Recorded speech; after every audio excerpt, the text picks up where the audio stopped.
السلام عليكم، كي راكم؟ ان شاء الله تكونوا بخير وتكونوا بصحه وعافيه يا رب العالمين. انا توحشتكم بزاف بزاف بزاف، واليوم جبت لكم معايا السفنج بطريقه سهله، بخطوات سهله وبسيطه. ان شاء الله تبعوا فقط خطوات وتجربوه وكاع تنجحوا فيه وتدعوا لي دعوه الخير ان شاء الله. شوفوا كيفاش يجي ما شاء الله خفيف، تحسبوه تاع برا، ولو كاع محترفات. نبدو بسم الله على بركه الله. باول خطوه هنايا جيبي بسينه ولا قصعه، المهم الى يكون شويه فيه كيما نقولوا عمق، باش من بعد كي تخمر تلقى البلاص. استعملت هنا 5 كيسان فرينه. حجم الكاس 220 مليلتر. تبغي هنايا تكبري حجم الكاس، تبغي ديريه صغير، هذا الشيء اختياري كما نقولوا هنايا.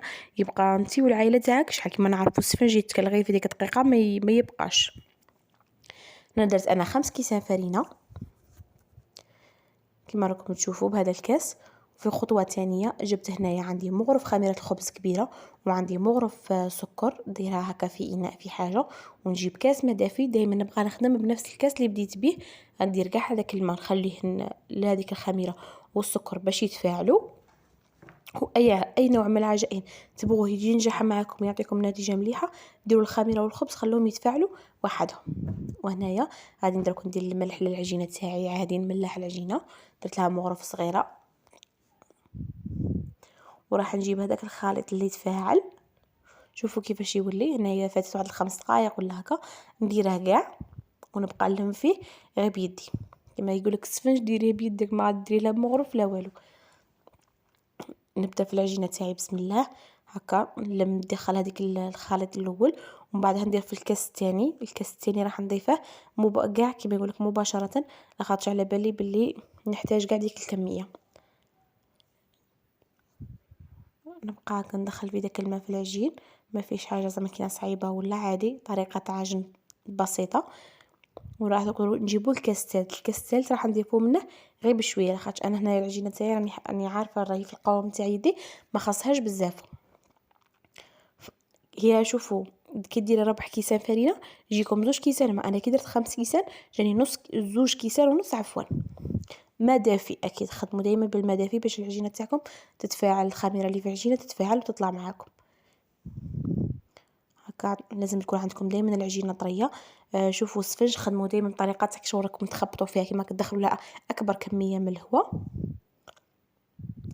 دروك في هذه المرحله راح نخليها تريح شويه ومن بعد نعاود نوليها.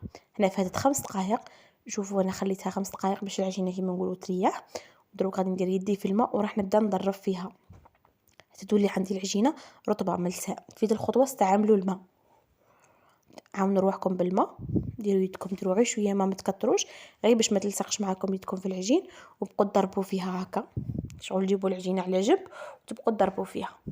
طريقه سهله بزاف لحد الان. الخطوات راهي بزاف سهله.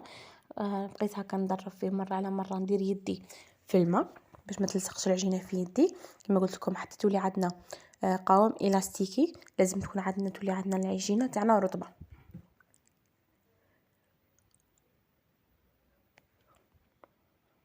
شوفوا كيفاش مازال خاصها شويه، ضربوها على 5 دقائق ولا يكفي.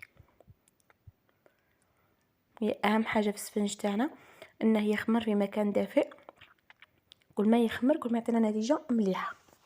مثلا تبغي ديريه القهوه الحشيه، عجني العجينه تاعك مع هذيك الوحده ولا بعد صلاه الظهر راح تلقيه ما شاء الله. خاصه انا درك رانا في فصل الصيف. شوفوا هنايا بعد ما غطيته وخليته خمر المره الاولى، شوفوا كيفاش جا خمر ما شاء الله. دروك في دي المرحله صاي ما راحش نبقى ندير في الماء. دروك صاي راح نستعمل الزيت باش ننزل الخمور العجينه تاعي. ندير شويه زيت في يدي وننزلها كاع الخمور هذيك المره الاولى، ونخليها تخمر مره ثانيه.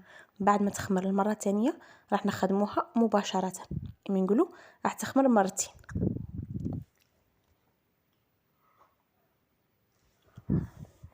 بزاف سهله، ما فيش حاجه صعيبه. شوفوا كيفاش صاي. درك نغطيه ونخليه يخمر مره ثانيه. هنا صاي بعد ما خمرنا للمره الثانيه وراه واجد. شوفوا كيفاش دار فقاعات، عجبوني انا. دروك راح نبداو نشكلوه على شكل كرات صغار كيما هكا. دروك عاونوا روحكم غير بالزيت، ما ديروش الماء صاي. راح نشكلها هكا على شكل كرات، ونخليه نجيب ان بلاطو هكا ندهنه بالزيت ونخليه بجنب، ونشكل هذوك الكرات تاعي ونحطهم في الصني تاعي باش من بعد كينا نبداو نقلو فيه.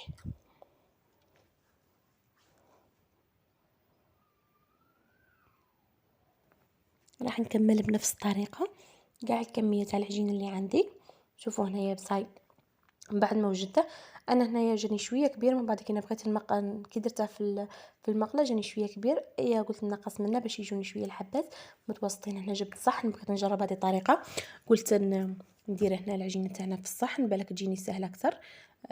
وحطيتها هكا عادي كيما نخدموا اي سفنج نديروا لها هكا ثقب في الوسط ونحطوا ديك الحبه تاعنا. من بعد نروحوا للقلي. هنايا درت طريقه تاع زوج مقالي، ديروا واحده فيها بزاف شويه زيت ولا طاجين، ولا نديروا فيه كميه مليحه من الزيت باش بعد كده السفنج تاعكم يتقلى. راح نحط الحبات تاعي هنايا بعد ما يكون قلوه على نار متوسطه، ما تقلوش على نار قويه باش ما ينحرق لكمش. انا كي بغيت نرفدها احسن بيدي راح تجيني سهله اكثر. شوفوا كم فيها كميه الزيت بزاف قليله في المقله الاولى، وفي الطاجين درت كميه مليحه.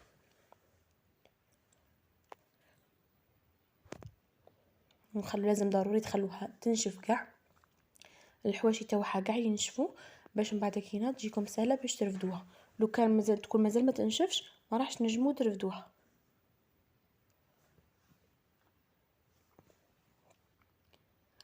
شوفوا انا هنا مازال ما نشفتش. شوفوا كي بغيت نرفدها ما تبغيش ترفد معاكم مزال كي تخلوها تنشف من الحواف.